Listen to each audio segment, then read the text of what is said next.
Hello, good morning. Good morning. Good morning, ma'am. Good morning, miss. Good morning.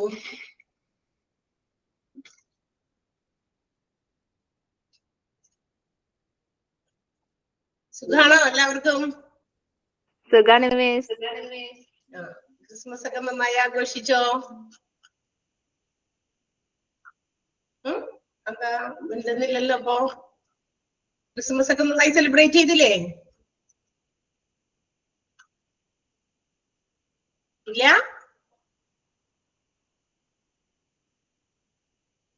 അയ്യോ, അതിന് കേക്കണല്ലേ ഞാൻ പറയുന്നത്?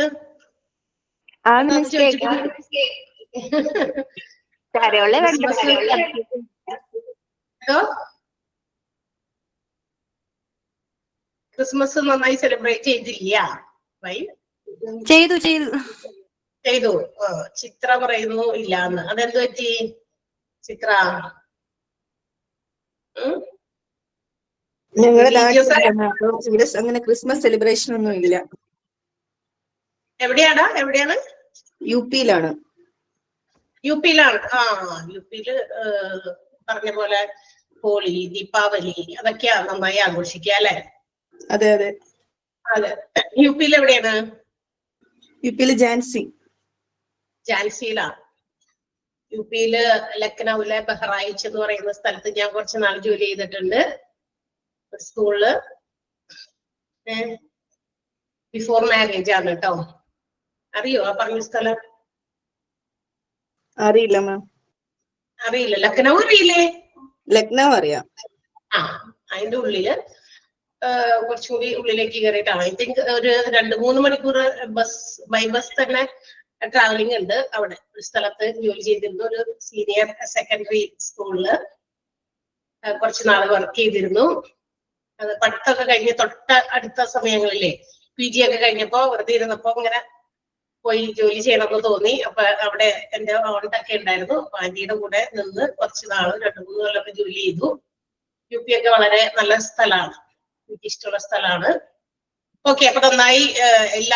നമ്മള് ഇപ്പോഴെന്ന് പറഞ്ഞാൽ എല്ലാവരും ഏത് റിലീജിയസ് ആയിട്ടുള്ള ഒരു ഫെസ്റ്റിവൽ ആണെങ്കിൽ പോലും എല്ലാവരും സെലിബ്രേറ്റ് ചെയ്യും, ചെറിയ തോതിലെങ്കിലും. വലിയ തോതിലല്ല എങ്കിലും ചെറിയ തോതിലായിരിക്കും. കാരണം എല്ലാവരും ആ ഒരു ഇതിലാണ്. എല്ലാവർക്കും ഏതെങ്കിലും രീതിയിലുള്ള സെലിബ്രേഷൻസ് ആഗ്രഹിക്കുന്നവരാണ്. തീർച്ചയായിട്ടും അങ്ങനെ സെലിബ്രേറ്റ് ചെയ്യും. പിന്നെ ക്രിസ്മസ് ആണെന്ന് എന്തായാലും അറിയുമല്ലോ അല്ലെ? ചർച്ചിലൊക്കെ പോവില്ലേ? എനിക്കറിയാം.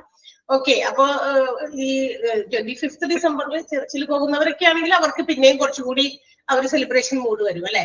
അല്ലാത്തവർക്കാണ് അത്രയധികം അറിയപ്പെടാതെ. എന്നാലും നമ്മുടെ തൊട്ട് നെയ്ബേഴ്സ് ഒക്കെ ഉണ്ടെങ്കിൽ അവര് സെലിബ്രേറ്റ് ചെയ്യുമ്പോഴോ അവരുടേതായ ചെറിയൊരു പങ്കോ ഒക്കെ നമുക്ക് കൊണ്ട് തരുമ്പോഴും അത് നമുക്കൊരു ഓർമ്മപ്പെടുത്തലാണ് അല്ലെ?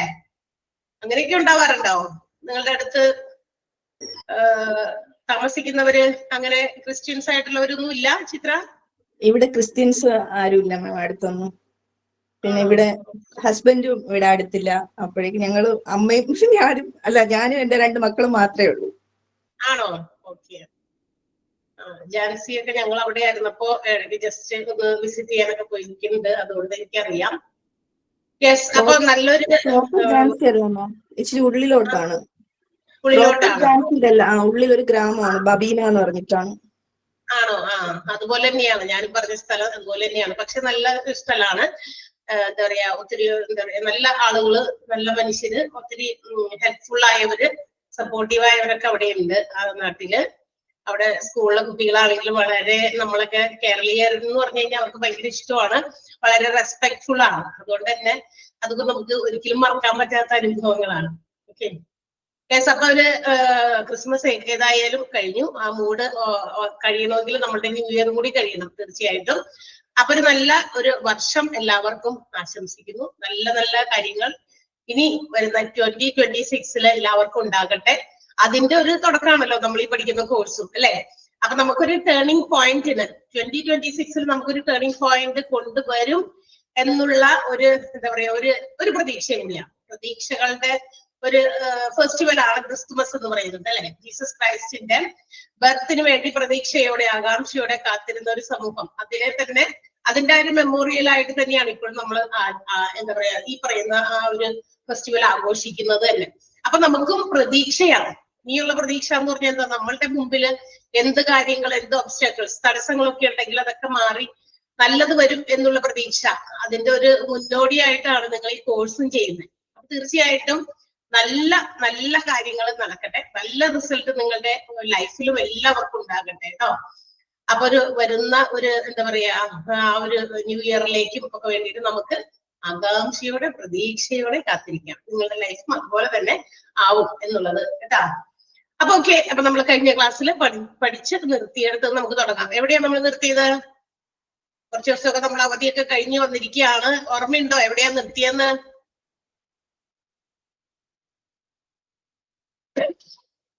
സ്ക്രീനിൽ പ്രസന്റ് ചെയ്തത് കാണുന്നുണ്ടോ? ഉണ്ടോ? ഇത് കറക്റ്റ് ആണോ? ഞാൻ പ്രസന്റ് ചെയ്തിരിക്കുന്ന ഭാഗത്തു നിന്നല്ലേ തുടങ്ങണ്ടേ? ഒന്ന് നോക്കിയേ നിങ്ങള്. സൗണ്ട് ഒന്ന് ഓഫ് ചെയ്യട്ടെ. അതെ, ഓക്കെ. സോ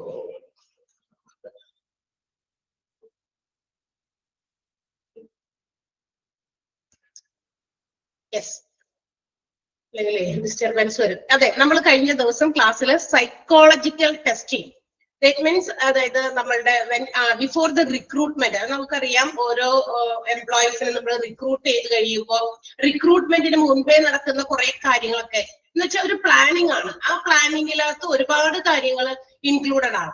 അപ്പോ എന്താ പറയാ, പലതരത്തിലുള്ള ടെസ്റ്റിങ്ങുകൾ ബിഫോർ ദ സെലക്ട് ചെയ്യുന്നതിന് മുമ്പേയുള്ള പല ടെസ്റ്റുകൾ, അത് കഴിഞ്ഞതിന് ശേഷം സെലക്ട് ചെയ്ത് കഴിഞ്ഞ് എന്താ പറയാ അടുത്ത കുറച്ച് സമയങ്ങളിൽ മേ ബി 2 or 3 days അല്ലെങ്കിൽ 1 month ആ ഒരു ഇടയ്ക്ക് നമുക്ക് എംപ്ലോയീസിനെ പല രീതിയിലും ടെസ്റ്റ് ചെയ്യേണ്ടി വരും. ആ ക്ലാസിഫിക്കേഷൻ ഓഫ് സൈക്കോളജിക്കൽ ടെസ്റ്റ് ആണ് നമ്മൾ കഴിഞ്ഞ ക്ലാസ്സിൽ പറഞ്ഞുകൊണ്ടിരുന്നത്.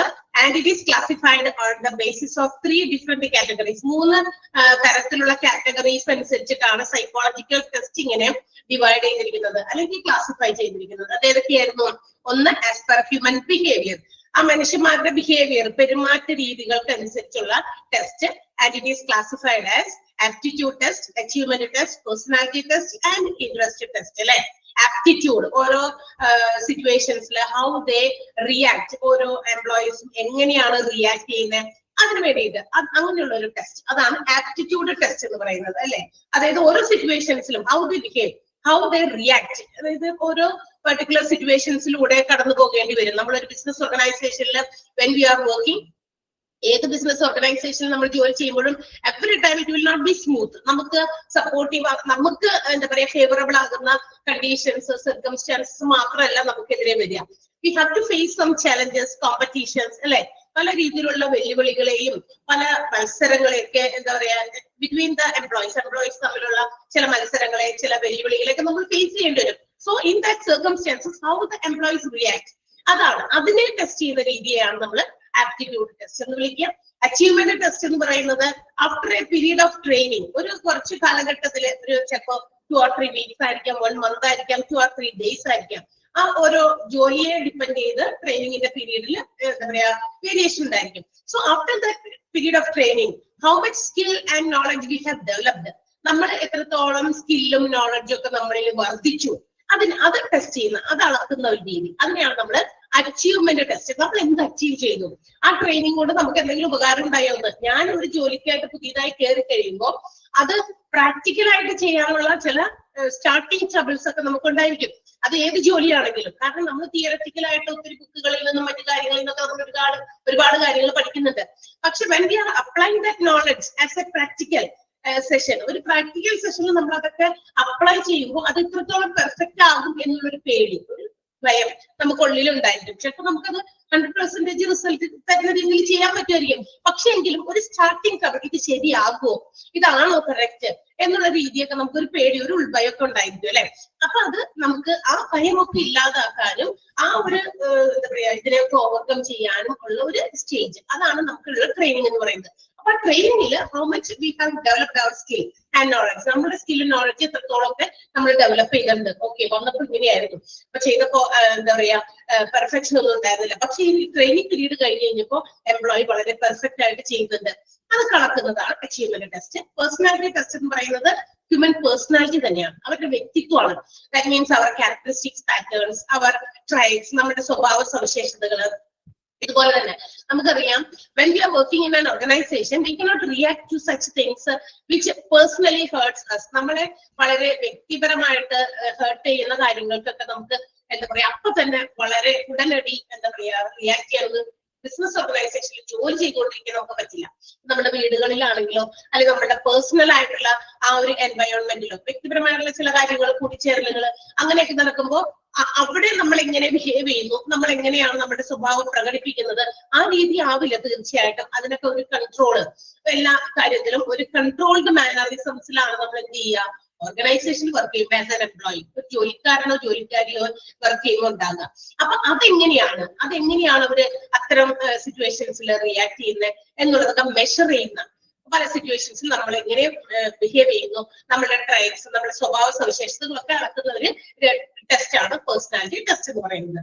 ആൻഡ് ഫോർത്ത് വൺ, നമ്മുടെ ആസ് പെർ ഹ്യൂമൻ ബിഹേവിയറിൽ നാലാമത്തെ ടെസ്റ്റ് എന്തായിരുന്നു? ഇൻട്രസ്റ്റ് ടെസ്റ്റ് ആണ്. That means the preference in specific field. അതായത് നമുക്ക് തരുന്ന ജോലി, ആ പ്രത്യേക ഫീൽഡില്, ആ പ്രത്യേക ആക്ടിവിറ്റിയില് നമ്മളുടെ പ്രിഫറൻസ് എന്താ, ഞാൻ എന്ത് ജോലി ചെയ്യാനാണ്. ഇപ്പൊ ഒരുപാട് നമുക്ക് ചെയ്യേണ്ട കുറെ കാര്യങ്ങളൊക്കെ ഉണ്ട്. അതിൽ ഏറ്റവും കൂടുതൽ എനിക്ക് പ്രിഫറൻസ് ഞാൻ ഇത് ചെയ്യുന്നതിലാണ് എന്നുള്ളൊരു താല്പര്യം, ആ താല്പര്യം വേർഡ് തന്നെയാണ് ഇൻട്രസ്റ്റ് എന്ന് പറയുന്നത്. ഇൻട്രസ്റ്റ് ടെസ്റ്റ് അതിന് വേണ്ടിയിട്ടുള്ളതാണ്. So as per human behaviour 4 രീതിയിലുള്ള ടെസ്റ്റ് ആണ്: aptitude, achievement, personality and interest test. ഇത് 4 ഇമ്പോർട്ടന്റ് ആണ്. അണ്ടർലൈൻ ചെയ്യാൻ പറഞ്ഞിട്ടുണ്ടായിരുന്നു, നിങ്ങൾ അണ്ടർലൈൻ ചെയ്തിട്ടുണ്ടായിരിക്കും. കഴിഞ്ഞ ദിവസം കുറച്ച് ദിവസമായല്ലോ അല്ലെ, 1 വീക്ക് കഴിഞ്ഞിട്ടാണ് നമ്മൾ ഇന്ന് കാണുന്നത്. അതുകൊണ്ട് ജസ്റ്റ് ഒന്നുകൂടി പറയുന്നത് മാത്രം. On the basis of use of test. ഇനി ആ ടെസ്റ്റ് ഉപയോഗിക്കുന്ന രീതിയിൽ വീണ്ടും ഇതിനെ 3ആയി ക്ലാസിഫൈ ചെയ്തിട്ടുണ്ട്: selection test, classification test and placement test. Okay, select എന്ന് പറഞ്ഞാൽ as the word indicates, ആ വേർഡ് പറയുന്നത് പോലെ to select the apt candidates. എന്താണ്? കൃത്യമായി സെലക്ട് ചെയ്യുന്ന കാൻഡിഡേറ്റ് ആപ്റ്റ് ആകുന്നത് വരെ നമ്മൾ ആ സെലക്ഷൻ പ്രൊസീജിയേഴ്സ് കണ്ടിന്യൂ ചെയ്യണം. അതല്ല ആരെങ്കിലും കിട്ടിക്കഴിയുമ്പോൾ ശരി നമുക്കിപ്പോ ഈ ജോലിക്ക് ഇതാളെ മതി, അങ്ങനെയല്ല. നമുക്ക് വേണ്ട നമ്മുടെ ജോബ് റിക്വയർമെന്റ്സിന് ആപ്റ്റ് ആയിട്ടുള്ള, എന്നാൽ ആ ആൾക്ക് അതിന് വേണ്ട ക്വാളിഫിക്കേഷൻസും മറ്റു കാര്യങ്ങളും ഒക്കെ ഉള്ള, ഇത് രണ്ടും കൂടി മാച്ച് ആകണം. ഇതെല്ലാം കൂടി മാച്ച് ആകുന്ന ഒരു കാൻഡിഡേറ്റ്, റൈറ്റ് കാൻഡിഡേറ്റ് തന്നെ സെലക്ട് ചെയ്യുന്ന ടെസ്റ്റ് ആണ് സെലക്ഷൻ ടെസ്റ്റ് എന്ന് പറയുന്നത്. ഓക്കെ, ക്ലാസിഫിക്കേഷൻ ടെസ്റ്റ് എന്ന് പറയുന്നത് ഇതിനകത്ത് special considerations will be given. അതായത് ഇവിടെ ചില പ്രത്യേക കാര്യങ്ങളാണ് ചെയ്യുന്നത്. അതായത് എന്താ പറയാ, ഒരു ഓർഗനൈസേഷനിൽ വർക്ക് ചെയ്യുന്ന എംപ്ലോയിക്ക് ആ ആൾക്ക് എത്രയും നല്ല എന്താ പറയാ ബെസ്റ്റ് ആയിട്ട് ആൾക്ക് ചെയ്യാൻ പറ്റുന്ന, പോസിബിൾ ആകുന്ന ജോലി അസൈൻ ചെയ്ത് കൊടുക്കുക. മനസ്സിലായി? ബെസ്റ്റ് ആൾക്ക് എന്താണ് ചെയ്യാൻ പറ്റുന്നത് അത് അസൈൻ ചെയ്ത് കൊടുക്കുക. അതല്ലാതെ ഞാൻ ഉദാഹരണം പറഞ്ഞു, നമ്മുടെ സിനിമയിൽ നീ ഇത് ചെയ്ത് പഠിച്ചിട്ട് പോയാൽ മതി എന്ന് പറയാനൊന്നും ഇവിടെ പറ്റില്ല. കാരണം ബിസിനസ് ഓർഗനൈസേഷൻ എപ്പോഴും എന്തിനാണ് അവരെപ്പോഴും ഫോക്കസ് ചെയ്യുന്നത്? അവരുടെ അച്ചീവ്മെന്റ് ഓഫ് ഗോൾസ് ആണ്, അവരുടെ ലക്ഷ്യങ്ങൾ നേടിയെടുക്കാനാണ്. ആ ലക്ഷ്യങ്ങൾ നേടിയെടുക്കാൻ അവിടെ പരീക്ഷണത്തിനും മറ്റു കാര്യങ്ങൾക്കൊന്നും അവിടെ യാതൊരു ചാൻസസും ഇല്ല. അപ്പൊ വരുന്ന എംപ്ലോയീസിനെ റിക്രൂട്ട് ചെയ്യുന്ന, സെലക്ട് ചെയ്യുന്ന എംപ്ലോയീസ് അവർക്ക് ഏറ്റവും പോസിബിൾ ആയിട്ട്, ബെസ്റ്റ് പോസിബിൾ ആയിട്ട് ചെയ്യാൻ പറ്റുന്ന ജോലി അസൈൻ ചെയ്യുക. അതിനെയാണ് ക്ലാസിഫിക്കേഷൻ ടെസ്റ്റ് എന്ന് വിളിക്കുക. അപ്പൊ അതനുസരിച്ച് എംപ്ലോയീസിനെ എന്ത് ചെയ്യാം? ക്ലാസിഫൈ ചെയ്യാം. ഇന്നാള് ഇന്ന് ജോലി ചെയ്യട്ടെ, ഇന്നാൾക്ക് ഇന്നത്. ഓക്കെ, ഇതൊക്കെ പ്ലേസ്മെന്റ് ടെസ്റ്റ് ആണ് അടുത്തത്. It is assigning A person different levels of work rather than different types of work. അതാണ് അതിന്റെ മെയിൻ ക്ലോസ് എന്ന് പറയുന്നത്. അതായത് ഒരാൾക്ക് ഒരു ചെയ്യുന്ന ജോലിയുടെ ആ ജോലി തന്നെ പല ലെവലില്, ചിലപ്പോൾ കൂടുതൽ നല്ല രീതിയിൽ ചെയ്യുമ്പോൾ കുറച്ചുകൂടി ലെവൽ കൂട്ടി, കുറച്ചുകൂടി അടുത്ത ലെവലിലുള്ള ജോലി കൂടി അവനെ ഏൽപ്പിക്കുക. Because he is doing his best, അല്ലെങ്കിൽ she is doing her best. അവരവരുടെ ജോലി കൃത്യമായിട്ട് നല്ല പെർഫെക്റ്റ് ആയിട്ട് ചെയ്യുന്നുണ്ട് എന്നൊരു ബോധ്യം ഉണ്ടെങ്കിൽ ആ ലെവൽ ഒന്ന് മാറ്റി കൊടുക്കുക. അല്ലാതെ ഡിഫറെന്റ് ടൈപ്സ് ഓഫ് ജോലി കൊടുക്കാതെ, വ്യത്യസ്തങ്ങളായിട്ടുള്ള ജോലി കൊടുക്കാതെ. ഇപ്പൊ ടീച്ചിങ് ചെയ്യുന്ന ആള് ഇന്ന ക്ലാസ്സുകളിൽ പഠിപ്പിക്കുന്നു. ഓക്കെ, ആ ക്ലാസ്സുകളിൽ ഓക്കെ അവര് നല്ല പെർഫെക്റ്റ് ആയിട്ട്, അവർക്ക് അതൊന്നുമല്ല, അതിനേക്കാൾ കുറച്ചുകൂടി ബെറ്റർ ആയിട്ടുള്ള രീതിയിൽ എടുക്കാൻ പറ്റും എന്നുള്ളതാണെങ്കിൽ അവർക്ക് അതും കൂടി കൊടുക്കുക. ആ ജോലി തന്നെ വേറെ ക്ലാസ്സിലോ അല്ലെങ്കിൽ വേറെ കുറച്ചുകൂടി അടുത്ത ഡിവിഷനിലോ അല്ലെങ്കിൽ അടുത്ത കുറച്ചുകൂടി മുകളിലുള്ള ക്ലാസ്സിലേക്കോ അവര് അസൈൻ ചെയ്ത് കൊടുക്കുക. അല്ലാതെ ടീച്ചിങ് ജോലി ചെയ്തിരുന്ന ആൾക്ക് വേറെ ഏതെങ്കിലും മേഖലയിൽ, വേറെ ഏതെങ്കിലും ഫീൽഡില് അത് വേണ്ട ടെക്നിക്കൽ ആയിട്ടുള്ള കാര്യങ്ങൾ ചെയ്യാനായിട്ട്. ചിലപ്പോൾ അവർക്കത് പെർഫെക്റ്റ് ആയിട്ട് ചെയ്യാൻ പറ്റിയെന്ന് വരില്ല. അതാണ് പ്ലേസ്മെന്റ് ടെസ്റ്റ് എന്ന് പറയുന്നത്. ക്ലിയർ ആയോ? മനസ്സിലായോ? അത് നമ്മൾ 2-3 പ്രാവശ്യം 1-2 റിപ്പീറ്റ് ചെയ്ത് വന്നു എന്ന് പറഞ്ഞു. അതൊന്ന് ഇവിടെ നമ്മൾ പ്രസന്റ് ചെയ്തിരിക്കുന്ന നോട്ടിൽ മാത്രമേ ഉള്ളൂ. നിങ്ങളുടെ നോട്ടൊക്കെ വളരെ പെർഫെക്റ്റ് ആണ്. ആൻഡ് ദ തേർഡ് ക്ലാസിഫിക്കേഷൻ, മൂന്നാമത്തേത് സൈക്കോളജിക്കൽ ടെസ്റ്റിന്റെ മൂന്നാമത്തെ രീതിയാണ് ഇൻഡിവിജ്വൽ ആൻഡ് ഗ്രൂപ്പ് ടെസ്റ്റ് ആണ് കേട്ടോ. Individual and group test. നമുക്കറിയാം, പേര് സൂചിപ്പിക്കുന്നത് പോലെ ഇൻഡിവിജ്വൽ ടെസ്റ്റ് എന്ന് പറഞ്ഞാൽ എന്തായിരിക്കും? സിംഗിൾ ഇൻഡിവിജ്വലിനെ ആയിരിക്കും നമ്മൾ ടെസ്റ്റ് ചെയ്യുക. എന്ന് വെച്ചാൽ ഓരോ വ്യക്തിയും personally they are an individual. അപ്പൊ വ്യക്തിപരമായിട്ടുള്ള വ്യക്തികളെ അവര് ഓരോരുത്തരും ചെയ്യുന്ന ജോലി വളരെ കീനായിട്ട് ഒബ്സർവ് ചെയ്യാം. വളരെ കൃത്യമായിട്ട് അവരുടെ ബിഹേവിയർ എല്ലാം തന്നെ ആ ഒരു പീരീഡില്, ആ ഒരു ടെസ്റ്റിംഗ് പീരീഡ് ഉണ്ടായിരിക്കും. ഇന്ന സമയത്ത് ഓരോ ഇൻഡിവിജ്വൽസിനെ, ഓരോ എംപ്ലോയീസിനെ നമ്മൾ ടെസ്റ്റ് ചെയ്യുന്ന ആ ഒരു പീരീഡ്, ആ ഒരു കാലഘട്ടത്തില്, ആ ഒരു സമയത്തില് അവരെങ്ങനെയാണ്, അവരുടെ ബിഹേവിയർ എന്താണ് എന്നൊക്കെ വളരെ കീനായിട്ട് ഇൻഡിവിജ്വൽ ആയിട്ട് ഒബ്സർവ് ചെയ്യാം. ഒരു ഗ്രൂപ്പിനെയൊക്കെ ഒബ്സർവ് ചെയ്യാതെ. മനസ്സിലായോ? അതിനാണ് നമ്മൾ ഇൻഡിവിജ്വൽ ടെസ്റ്റ് എന്ന് പറയാം. അത് ആ ഒരു വേർഡിൽ നിന്ന് തന്നെ നമുക്ക് എക്സ്പ്ലെയിൻ ചെയ്യാവുന്നതുള്ളൂ. ഇൻഡിവിജ്വൽസിനെ tested at a time and observed carefully. അവരുടെ ബിഹേവിയർ കെയർഫുൾ ആയിട്ട് ഒബ്സർവ് ചെയ്യുന്നു ആ ഒരു ടെസ്റ്റിംഗ് പീരീഡ്. ക്ലിയർ ആയോ? ഇൻഡിവിജ്വൽ ടെസ്റ്റ് മനസ്സിലായോ? ഇൻഡിവിജ്വൽ ഓർ ഗ്രൂപ്പ് ടെസ്റ്റ് ആണ് മൂന്നാമത്തെ ക്ലാസിഫിക്കേഷൻ സൈക്കോളജിക്കൽ ടെസ്റ്റിംഗിന്റെ. As per human behaviour, as per the use of test. മൂന്നാമത്തെ ഇൻഡിവിജ്വൽ ആൻഡ് ഗ്രൂപ്പ് ടെസ്റ്റ് എന്ന് പറയുന്നത്. ആ മൂന്നാമത്തേല് വേറെ ക്ലാസിഫിക്കേഷൻ ഒന്നുമില്ല. ഇൻഡിവിജ്വൽ ടെസ്റ്റിംഗ് എന്താണെന്ന് മനസ്സിലായോ? ക്ലിയർ ആയോ? പറയ് എന്നിട്ടുള്ള എനിക്ക് അടുത്തേക്ക് പോകാൻ. എല്ലാവരും ഓപ്പണാക്കി വെച്ച് പോയോ? ഓക്കെ. ഗ്രൂപ്പ് ടെസ്റ്റിംഗ് ആണ് അടുത്തത്. അതൊന്ന് അണ്ടർലൈൻ ചെയ്യണം കേട്ടോ. ഈ ടെസ്റ്റ് എല്ലാം തന്നെ ഇമ്പോർട്ടന്റ് ആണ്. ഓരോ ടെസ്റ്റും ആസ് പെർ ഹ്യൂമൻ ബിഹേവിയറിൽ 4 ക്ലാസിഫിക്കേഷൻ ഉണ്ട്. As per the use of ടെസ്റ്റിൽ 3 ക്ലാസിഫിക്കേഷൻ ഉണ്ട്. പിന്നെ ഇൻഡിവിജ്വൽ ഓർ ഗ്രൂപ്പ് ടെസ്റ്റിംഗ്. ഈ ഗ്രൂപ്പ് ടെസ്റ്റ് എന്ന് പറയുന്നത് അതും ഒരു ഫോർമാറ്റിലാണ്. അതെന്ന് പറയുന്നത് നമ്മുടെ ഇൻഡിവിജ്വൽ ആയിട്ടുള്ള റെസ്പോൺസുകളും ടുഗദർ വിത്ത് അതിനോടൊപ്പം തന്നെ എന്താ പറയാ group of number of individuals അല്ല, നമ്പർ ഓഫ് ഇൻഡിവിജ്വൽസ് ആണ്. Is it correct? നിങ്ങളുടെ നോട്ടില് കറക്റ്റ് ചെയ്തിട്ടുണ്ടോ? നമ്പർ ഓഫ് ഇൻഡിവിജ്വൽസ് ആണ്. അതൊന്ന് കറക്റ്റ് ചെയ്തിട്ടുണ്ടോ? മെമ്പർ എന്നല്ല കേട്ടോ, നമ്പർ എന്നായിരുന്നു. അത് മാറ്റിയിട്ടുണ്ടാവണം എന്നാണ് എന്റെ ഒരു സംശയം. നോട്ടില് നമ്പർ ഓഫ് മെമ്പേഴ്സ് ആണ്. അതായത് ഇൻഡിവിജ്വൽ ടെസ്റ്റിങ്ങിനകത്ത് നമ്മൾ ഇൻഡിവിജ്വൽസിനെ ഒബ്സർവ് ചെയ്യുന്നു, അവരുടെ ബിഹേവിയർ, അവരുടെ ക്യാരക്ടർ. ആ ടെസ്റ്റിംഗ് പീരീഡ് കംപ്ലീറ്റ് ആകുന്നത് വരെ അവരെങ്ങനെയൊക്കെയാണ് പെരുമാറുന്നത്, അതൊക്കെ ഇൻഡിവിജ്വൽ ആയിട്ട് പേഴ്സണലി ഓരോരുത്തരെ വ്യക്തിപരമായിട്ട് ടെസ്റ്റ് ചെയ്യുന്ന രീതിയാണ്. ഗ്രൂപ്പ് ടെസ്റ്റ് എന്ന് പറയുമ്പോൾ ഇൻഡിവിജ്വൽസിനെ നമ്മൾ അവരുടെ ബിഹേവിയർ മറ്റു കാര്യങ്ങളൊക്കെ ടെസ്റ്റ് ചെയ്യുന്നതിനോട് പുറമെ അതിനോടൊപ്പം തന്നെ ആ മെമ്പർ ഒന്ന് നമ്പർ ആക്കിയത് കേട്ടോ.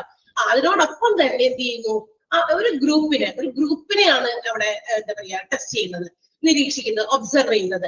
അവരെങ്ങനെയാണ് ഗ്രൂപ്പായിട്ട് അവരെങ്ങനെ ജോലി ചെയ്യുന്നു, ഗ്രൂപ്പിൽ അവരെങ്ങനെയാണ് ബിഹേവ് ചെയ്യുന്നത്, ഓൾ ദീസ് തിങ്സ്. അങ്ങനെ ഓരോ മെമ്പേഴ്സിനെയും ഇൻഡിവിജ്വൽസ്, എല്ലാ നമ്പർ ഓഫ് ഇൻഡിവിജ്വൽസിനെയും ഗ്രൂപ്പായിട്ടും അതുപോലെ തന്നെ ഇൻഡിവിജ്വൽ ആയിട്ടും ഒബ്സർവ് ചെയ്യുന്ന രീതി ആ ടെസ്റ്റിംഗ് പീരീഡിൽ. അതാണ് നമ്മൾ ഗ്രൂപ്പ് ടെസ്റ്റ് എന്ന് വിളിക്കുന്നത്. മനസ്സിലായോ? മറ്റേത് ഇൻഡിവിജ്വൽ ആയിട്ട് ഓരോരുത്തരെ മാത്രം വ്യക്തിപരമായി മാത്രം അവരെ എന്ത് ചെയ്യുന്നു, ഒബ്സർവ് ചെയ്യുന്നു, അവരുടെ ബിഹേവിയർ ക്യാരക്ടർ ഒക്കെ. അതേസമയം ഗ്രൂപ്പ് ടെസ്റ്റില് ഇൻഡിവിജ്വൽ ആയിട്ടുള്ള ഒബ്സർവേഷൻസിന് പുറമെ ഗ്രൂപ്പായിട്ട് each and every number of individuals, ഓരോ ഇൻഡിവിജ്വൽസിനെയും അത് എന്താ പറയാ ഒബ്സർവ് ചെയ്യുന്നു. ഒപ്പം തന്നെ എല്ലാവരെയും ഗ്രൂപ്പായിട്ട് കൂടി അതിന്റെ ഒപ്പം തന്നെ സൈമിൾട്ടേനിയസ്ലി മീൻസ് ടുഗദർ അതിനോടൊപ്പം തന്നെ എന്ത് ചെയ്യും, വാച്ച് ചെയ്യുന്നു, അവരുടെ ബിഹേവിയറൽ പാറ്റേൺ എല്ലാം മനസ്സിലാക്കുന്നു. ക്ലിയർ ആയോ? മനസ്സിലായോ? ഓരോരുത്തരുടെയും റെസ്പോൺസും മറ്റു കാര്യങ്ങളും, എന്നാൽ ഗ്രൂപ്പ് ആയിട്ടുള്ള റെസ്പോൺസും മറ്റു കാര്യങ്ങളും ഒക്കെ എന്താ പറയാ ഒബ്സർവ് ചെയ്യുന്ന രീതിയാണ് ഗ്രൂപ്പ് ടെസ്റ്റ് എന്ന് ഉദ്ദേശിക്കുന്നത്. Okay, yes. അപ്പൊ അത്രയും നിങ്ങൾ അണ്ടർലൈൻ ചെയ്തിട്ടുണ്ടായിരിക്കണം. എല്ലാം ഇമ്പോർട്ടന്റ് ആണ്. അടുത്തത് we are moving to the next topic. അപ്പൊ നമ്മൾ റിക്രൂട്ട്മെന്റ് പറഞ്ഞു, സെലക്ഷൻ പറഞ്ഞു. സോ ഇനി നമ്മൾ പറയുന്നത് ഇന്റർവ്യൂ ആണ്. നമുക്കൊരു എംപ്ലോയിനെ if we have to select, there should be some technical tool. അതിനൊരു പ്രത്യേക ടൂൾ, ഒരു ഉപാധി വേണം അല്ലെ? നമ്മളിങ്ങനെ എന്താ പറയാ നമ്മുടെ ഓർഗനൈസേഷനിൽ ഇന്ന ഫീൽഡില് ഇന്ന ഏരിയയില് വേക്കൻസി ഉണ്ട് എന്നുള്ള കാര്യങ്ങള് ആളുകളെ പബ്ലിക്കിനെ ത്രൂ മീഡിയാസോ അല്ലെങ്കിൽ മറ്റേതെങ്കിലും ജേർണൽസ് വഴിയോ അല്ലെങ്കിൽ എന്താ പറയാ ഓൺലൈൻ വഴിയോ ഒക്കെ ആളുകൾ അറിയുമ്പോൾ നമ്മൾ അഡ്വർടൈസ് ചെയ്യുമ്പോൾ അവരെ അറിയുമ്പോൾ ഒബ്വിയസ്ലി പല ആളുകളും എന്ത് ചെയ്യാ, ഈ ഓൺലൈനായിട്ടോ മറ്റേതെങ്കിലും രീതിയിലോ അവരെന്ത് ചെയ്യും, ഇതിൽ ആപ്ലിക്കേഷൻസ് സെൻഡ് ചെയ്യും. റെസ്യൂമയോടൊപ്പം തന്നെ ഒരു ആപ്ലിക്കേഷൻ സെൻഡ് ചെയ്യും. So when these applications are received, അത് കഴിഞ്ഞതിന് ശേഷം ഓർഗനൈസേഷൻസ് ഈ ആപ്ലിക്കേഷൻസ് ഒക്കെ റിസീവ് ചെയ്തതിൽ നിന്ന് ആദ്യം കിട്ടുന്ന 5 പേരെ സെലക്ട് ചെയ്യുന്നു, അല്ലെങ്കിൽ ഏറ്റവും അവസാനം വരുന്ന 5 പേരെ സെലക്ട് ചെയ്യുന്നു. ഇതൊന്നുമില്ല അതിന്റെ ഉള്ള ഒരു പാരാമീറ്റർ, മാനദണ്ഡം എന്ന് പറയുന്നത്. അതിനുള്ള മാനദണ്ഡം എന്ന് പറയുന്നത് we have to select from different categories of application. പല കാറ്റഗറിയിലും പല രീതിയിലുള്ള ആപ്ലിക്കേഷൻസ്, ഒരുപാട് ക്വാളിഫിക്കേഷൻസും അല്ലെ. ഇന്നത്തെ കാലത്ത് അതാണ്, ഒരുപാട് പഠിച്ചവർ ഇഷ്ടം പോലെയുണ്ട്, പല പല കാര്യങ്ങൾ പഠിച്ചവർ ഇഷ്ടംപോലെ ആളുകൾ, ഒരുപാട് എഡ്യൂക്കേറ്റഡ് ആയിട്ടുള്ള പീപ്പിൾ നമുക്ക് കാണാം. പണ്ടത്തെ കാലമൊന്നും അല്ല അല്ലെ. അപ്പൊ അതുകൊണ്ട് ഇതിൽ നിന്ന് വി ഹാവ് ടു, നേരത്തെ പറഞ്ഞ പോലെ we have to select the apt candidates. നല്ല രീതിയിലുള്ള ഏറ്റവും നല്ല നമുക്ക് അനുയോജ്യമായിട്ടുള്ള നമ്മുടെ ജോബ് റിക്വയർമെന്റ്സിനെ ഫുൾഫിൽ ചെയ്യുന്ന കാൻഡിഡേറ്റിനെ തന്നെ നമുക്ക് സെലക്ട് ചെയ്യണം. സോ അതിന് വേണ്ടിയിട്ടുള്ള ഒരു ടൂൾ, അതാണ് എന്ന് വിളിക്കുക, അതിനൊരു ഉപാധി. സെലക്ഷൻ പ്രൊസീജിയേഴ്സ് കംപ്ലീറ്റ് ചെയ്യണമെങ്കിൽ ഈ പറയുന്ന ഉപാധി ഇല്ലാതെ പറ്റില്ല. It is called interview. അതിനെയാണ് നമ്മൾ ഇന്റർവ്യൂ എന്ന് വിളിക്കുക. But is called interview. അപ്പൊ എന്താണ് ഇന്റർവ്യൂ? ഇന്റർവ്യൂ എന്ന് പറയുന്ന ഒരു ഫോർമൽ മീറ്റിംഗ് ആണ്, ഒരു ഔപചാരികമായ ഒരു മീറ്റിംഗ് ആണ്. In which one or more persons ask questions to evaluate or to assess some other person.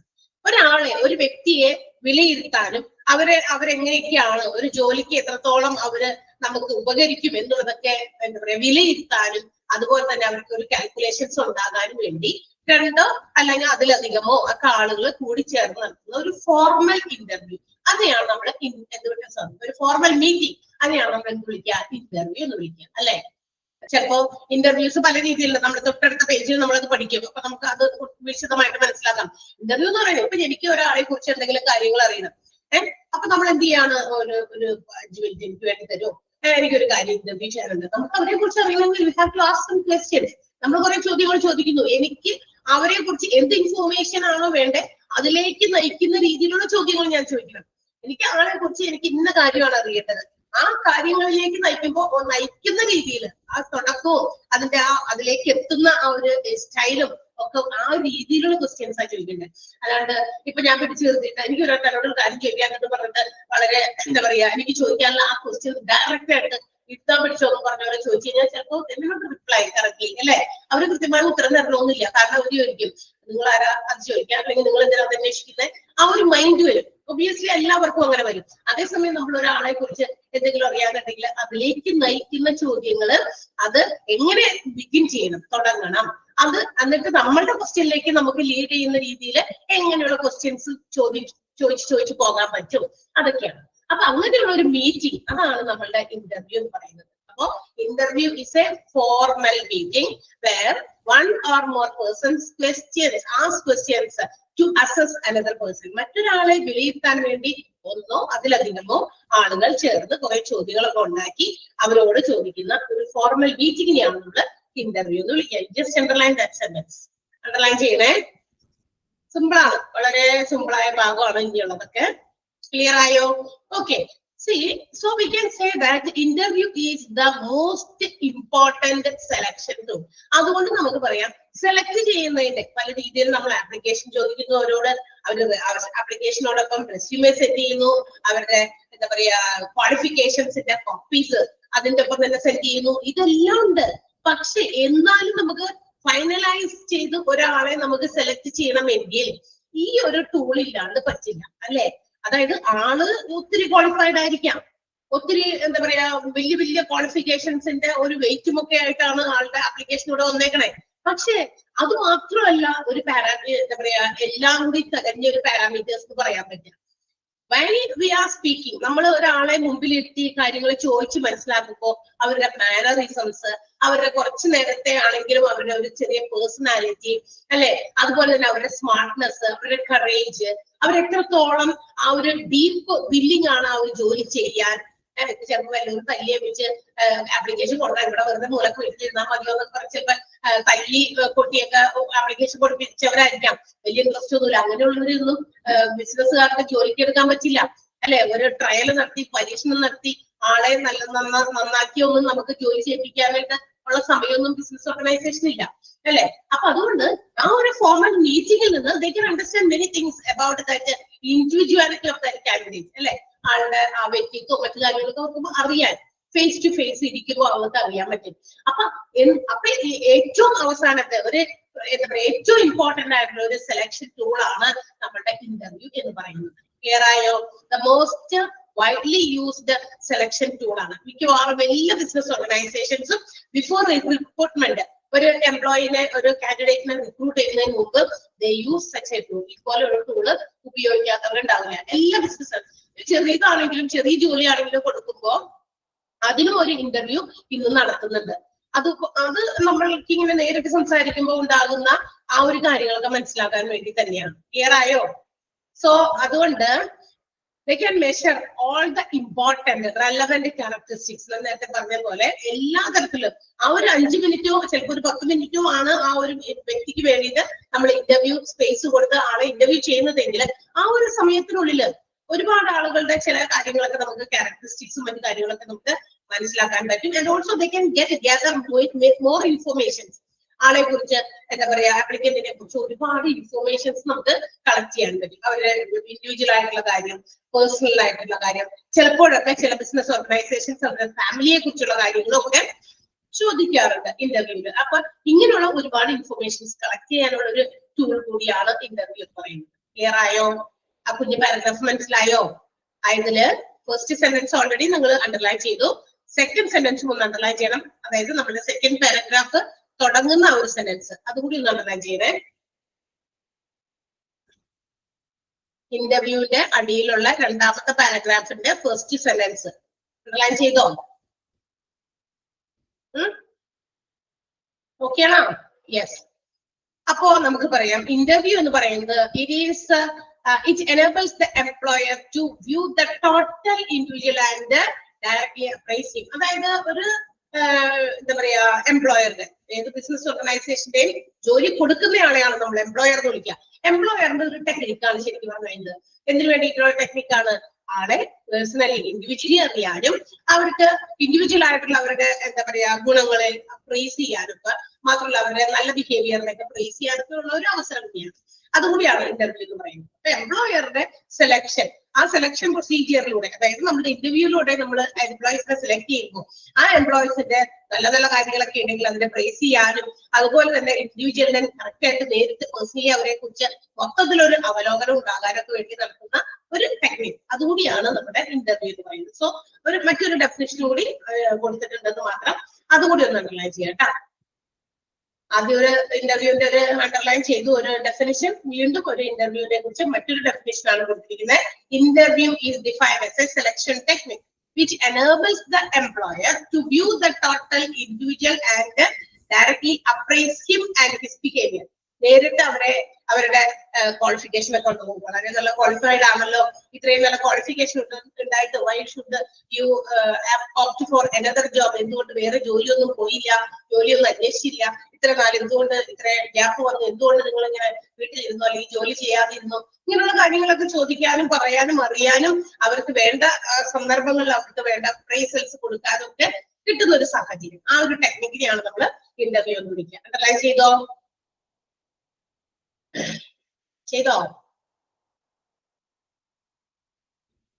എന്താ ഞാൻ പറയുന്നത് ലാഗാവുണ്ടോ? നിങ്ങൾ ആൻസർ തരുന്നത് ഇവിടെ കൈയും എന്താ പറയാ തമ്പൊന്നും കാണുന്നില്ലല്ലോ. ഹലോ, തമ്പ് വരുന്നതിന് കുറച്ച് ഡിലേ വരുന്നുണ്ട്, അതുകൊണ്ടാണ് ഞാൻ ചോദിക്കുന്നത്. ഞാൻ സംസാരിക്കുമ്പോൾ ലാഗ് വരുന്നുണ്ടോ എന്നാണ്. ഓഡിയോ കറക്റ്റ് അല്ലേ? ഓഡിയോ കറക്റ്റ് അല്ലേ?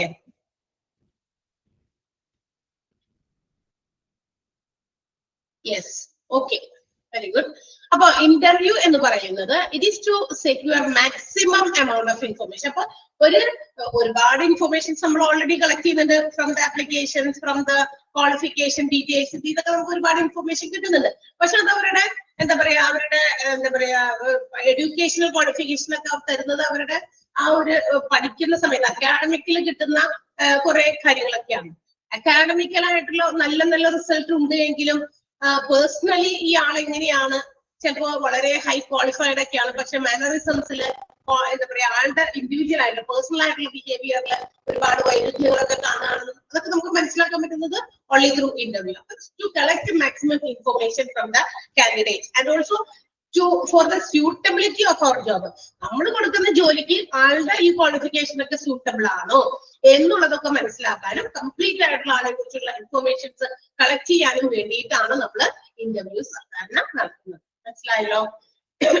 Then we are moving to the types of interview. ഞാൻ നേരത്തെ പറഞ്ഞു ഇന്റർവ്യൂ എന്ന് പറയുമ്പോൾ നമ്മൾ സാധാരണ ഇന്റർവ്യൂ എന്ന് എഴുതുമ്പോ എന്താ ഇന്റർവ്യൂവിന് പോണം എന്നൊക്കെ നമ്മൾ കേൾക്കുന്നുണ്ട്, പറയുന്നുണ്ട്. ചിലപ്പോഴൊക്കെ നമ്മൾ എക്സ്പീരിയൻസും ചെയ്തിട്ടുണ്ടായിരിക്കും ഒരുപാട് interviews. See all the interviews are not same. എല്ലാ ഇന്റർവ്യൂസും ഒരുപോലെയല്ല.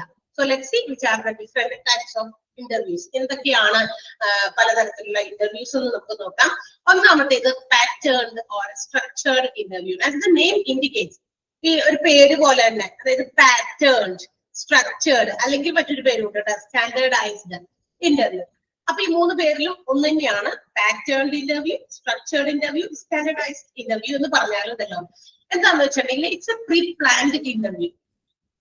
അത് എന്ന് പറഞ്ഞാൽ നേരത്തെ കുട്ടി ഒരു ഇന്റർവ്യൂ ചെയ്യാൻ വേണ്ടിയിട്ട് പല കാര്യങ്ങളും നേരത്തെ കുട്ടി പ്ലാൻ ചെയ്തിട്ട് ഇന്ന ചോദ്യങ്ങൾ ചോദിക്കണം അല്ലെ. നമ്മളുടെ ജോലിക്ക് നമ്മൾ ഒരു കാൻഡിഡേറ്റിനെ നമ്മൾ സെലക്ട് ചെയ്യുന്നതിന് മുമ്പ് we have to ask these questions. ഇന്ന ചോദിക്കണം.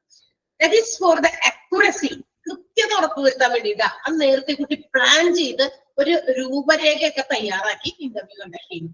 മനസ്സിലായോ? അതായത് വെറുതെ അങ്ങോട്ട് ഫ്രീ ആയിട്ട് പോയിരിക്കുകയല്ല. ഇപ്പൊ നമ്മുടെ ഓർഗനൈസേഷനിൽ ഒരു കുറച്ച് ആളുകളെ ജോലിക്ക് വേണം. അപ്പൊ നമ്മള് എന്താ പറയാ, ഇന്ന ദിവസം ഇന്റർവ്യൂവിന്റെ ഡേറ്റ് ഇന്നാണ് ഫിക്സ് ചെയ്യുന്നു. അത് കാൻഡിഡേറ്റ്സിനെ അറിയിക്കുന്നു.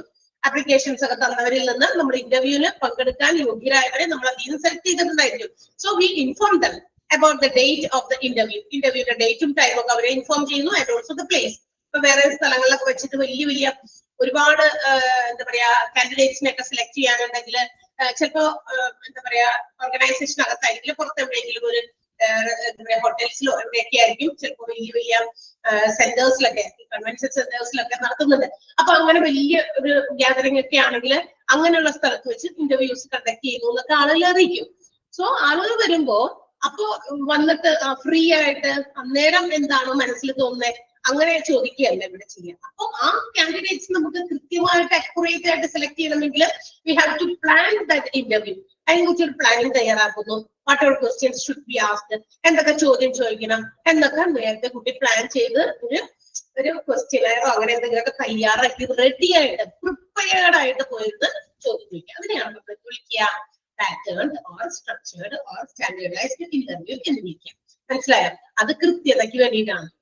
അല്ലാണ്ട് ഒരു പാറ്റേൺഡ് അല്ല അല്ലെങ്കിൽ ഒരു സ്ട്രക്ചേർഡ് ആയിട്ടുള്ള ഇന്റർവ്യൂ അല്ലെങ്കിൽ നമ്മളങ്ങോട്ട് പോയിരിക്കുന്നു, ആളെ കാണുമ്പോൾ ആ ആളോട് ചോദിക്കാൻ പറ്റുന്ന ചോദ്യങ്ങൾ ചോദിക്കുന്നു.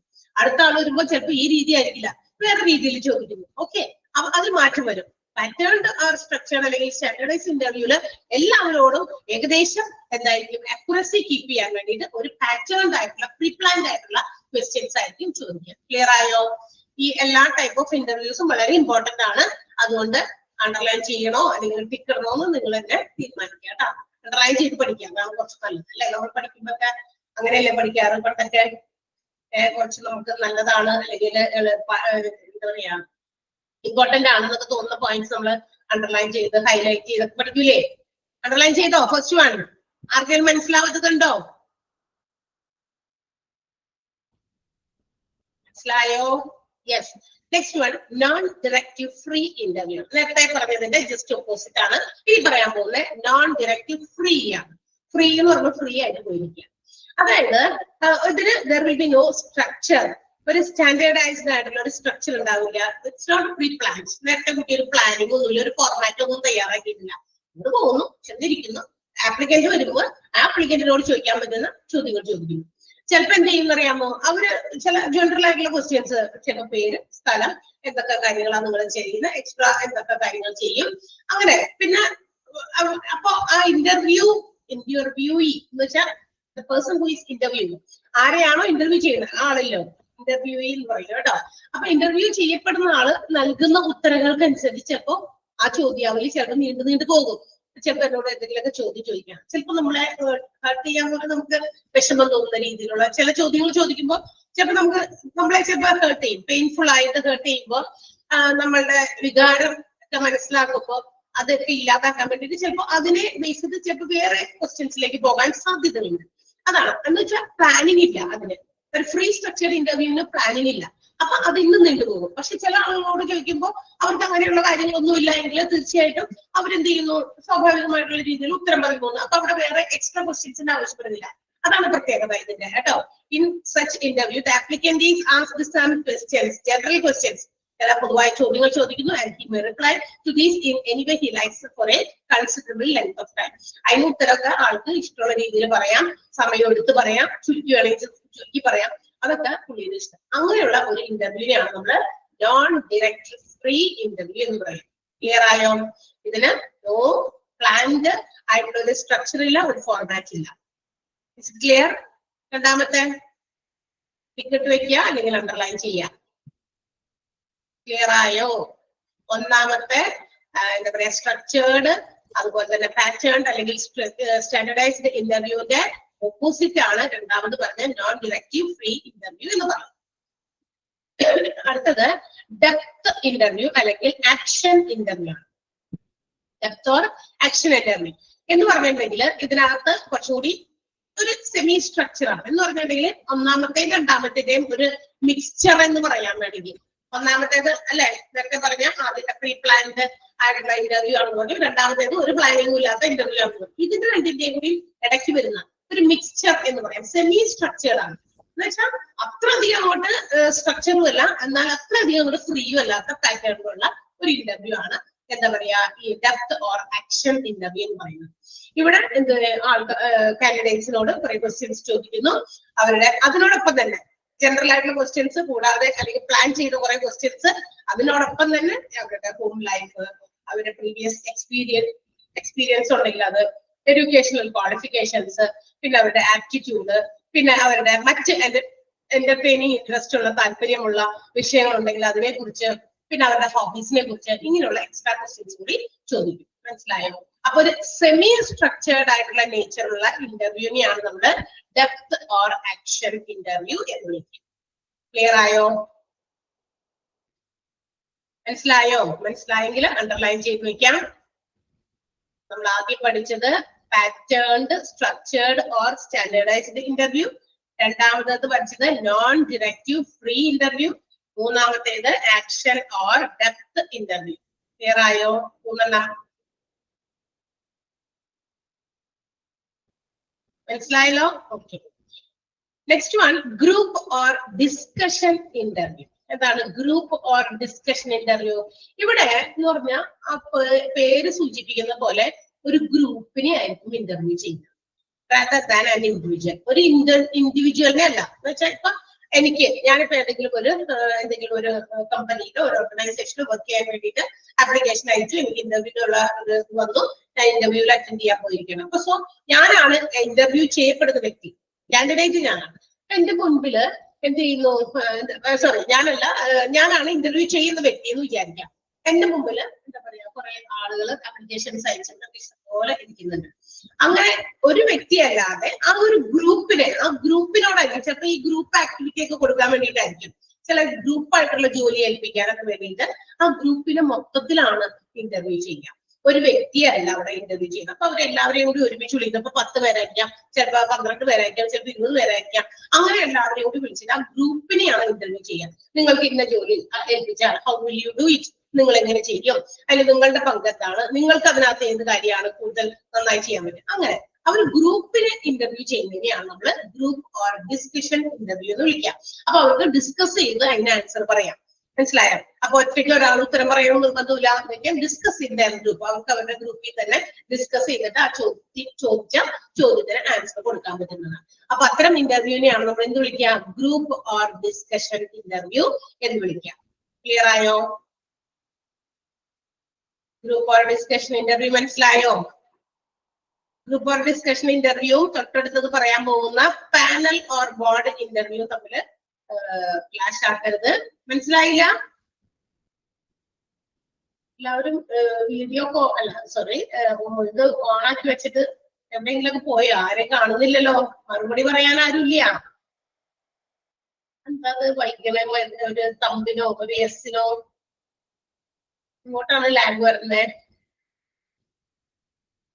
മനസ്സിലായില്ല അവർക്ക് ഗ്രൂപ്പ് ഓർ ഡിസ്കഷൻ ഇന്റർവ്യൂ? അടുത്തത് പാനൽ ഓർ ബോർഡ് ഇന്റർവ്യൂ ആണ്. ഇവിടെ നേരെ തിരിച്ചാണ്. ഇവിടെ എന്താണെന്ന് അറിയോ, ഇവിടെ എന്നെ എന്താ പറയാ ഒരാളെ മാത്രം ഇന്റർവ്യൂ ചെയ്യാൻ ഒരുപാട് പേര് ഇന്റർവ്യൂവർ ആയിട്ട് ഇരിക്കുന്നു.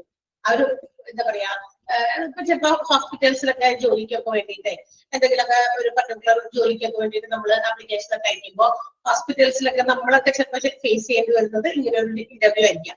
ഏത് മേഖലയിൽ ഏത് ഫീൽഡിലാണ് നമ്മൾ ജോലി ചെയ്യുന്നത്, ആ ജോലിക്ക് വേണ്ടിയിട്ട് ആപ്ലിക്കേഷൻ കൊടുക്കുന്ന സമയത്ത് ചിലപ്പോൾ ഹോസ്പിറ്റലിന്റെ അഡ്മിനിസ്ട്രേറ്റർ നിങ്ങൾ പഠിക്കുന്നതാണല്ലോ, ഹോസ്പിറ്റൽ അഡ്മിനിസ്ട്രേറ്റേഴ്സ്, പിന്നെ ഹോസ്പിറ്റലിന്റെ ഡയറക്ടേഴ്സ്, പിന്നെ ഒരു പർട്ടിക്കുലർ വിഭാഗത്തിലാണ് നമ്മള് എന്താ പറയാ HR വിഭാഗത്തിലോ ഹ്യൂമൻ റിസോഴ്സ് മാനേജ്മെന്റിന്റെ വിഭാഗത്തിലോ അല്ലെങ്കിൽ മെഡിക്കൽ ഇൻഷുറൻസ് വിഭാഗത്തിലോ ഒക്കെയാണ് നമ്മൾ ജോലി ചെയ്യാൻ പോയേക്കണമെങ്കിൽ അതിന് വേണ്ടിയിട്ടുള്ള ആപ്ലിക്കേഷൻ നമ്മൾ കൊടുത്തേക്കണമെങ്കിൽ അപ്പൊ ആ വിഭാഗത്തിൽ നിന്ന് അതിനകത്ത് എന്താ പറയാ ഹെഡ് ഒക്കെ ഉണ്ടെങ്കിൽ അവര് അങ്ങനെ 2, 3, 4, 5 പേരൊക്കെ ഇരുന്നിട്ട് ഒരു വ്യക്തിയെ ഇന്റർവ്യൂ ചെയ്യുന്നു. അതാണ് പാനൽ അല്ലെങ്കിൽ ബോർഡ് ഇന്റർവ്യൂ എന്ന് വിളിക്കാം.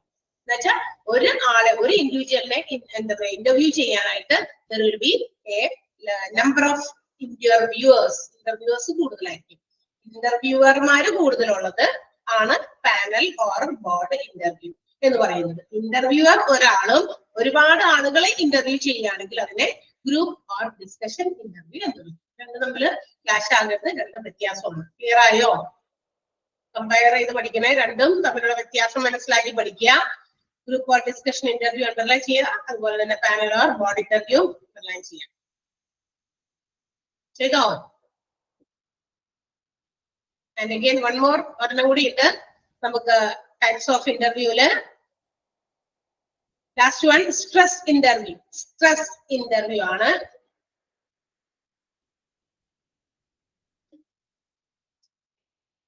പാനൽ ഇന്റർവ്യൂ മനസ്സിലാവാത്ത ആരെങ്കിലും ഉണ്ടോ?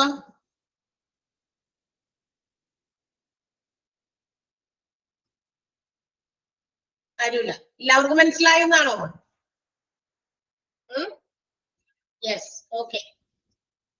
അപ്പൊ അടുത്തത് സ്ട്രെസ് ഇന്റർവ്യൂ ആണ്. അടുത്തത് നമ്മൾ ആ വേർഡ് പറയുന്ന പോലെ സ്ട്രെസ്, ഇച്ചിരി സ്ട്രെസ് കൊടുക്കുന്ന ഇന്റർവ്യൂ ആണ്. എന്താണ് ഇവിടെ സ്ട്രെസ് കൊടുക്കുന്ന ഇന്റർവ്യൂ എന്ന് പറയുമ്പോൾ ഇവിടെ എന്താണെന്നറിയോ, ഇവിടെ ഒരു ഫ്രണ്ട്ലി മാനറിലായിരിക്കില്ല ഈ ഒരു ഇന്റർവ്യൂ കണ്ടക്ട് ചെയ്യപ്പെടുക. ഒരു അൺഫ്രണ്ട്ലി മാനറിലായിരിക്കും. സ്വാഭാവികമായിട്ട് നമ്മളിപ്പോ ഒരു ഇന്റർവ്യൂവിനൊക്കെ കയറി ചെല്ലുമ്പോൾ എന്താ പറയാ അവര് ഇന്റർവ്യൂവിന്റെ പാനലിൽ ഇരിക്കുന്നവർ കുറെ പേരുണ്ടെങ്കിൽ അവരോ അല്ലെങ്കിൽ ഒരാളാണെങ്കിൽ അവരും ഒരു ഇച്ചിരി ഫ്രണ്ട്ലി മാനർ നമ്മള് എന്തായാലും സ്വാഭാവികമായിട്ട് എല്ലാവർക്കും അറിയാം.